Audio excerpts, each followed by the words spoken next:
All right, we're back for lesson 3, and this gets into some of the real meat and potatoes I need to consider before creating my lead magnet. Now, he says that most people create a low value freebie that's essentially a sales pitch. So, in my mind, I'm imagining, I put my email address in a website for a freebie, expecting to get something of value out of it. And instead, I get a sales pitch to go buy something else, right? So, like, that's what most people are doing. And this is a huge mistake because the market has evolved and people are giving up their email addresses for so many things these days that they inherently recognize this sales pitch is junk and will move on. And then basically, they'll write me off, right? Because they will see that, like, I'm just spamming them and trying to sell them something else.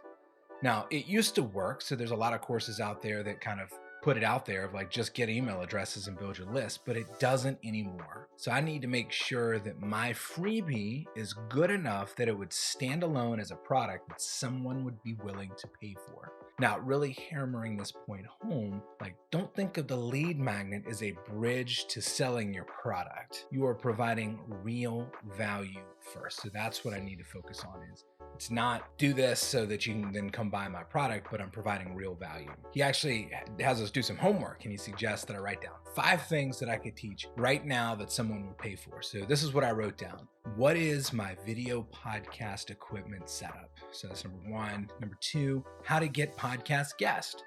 Number 3, how to source podcast art, right? So that's what shows up when you actually go look at a podcast. Number 4, what is my solo podcast format? So how do I talk for 20 minutes to half an hour? Number 5, how to automate podcast guesting, right? So what is that process and how do you automate it?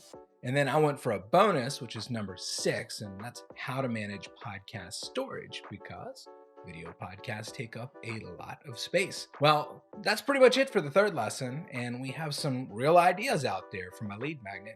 By the way, that actually took a little bit of time. Like, I didn't just rattle that off the top of my head. So if you were following along in this course, make sure you stop, do the exercise, because it'll help. And remember, this part of the program is totally free, so you can check it out and kind of follow along with me at the link below and see how I progress.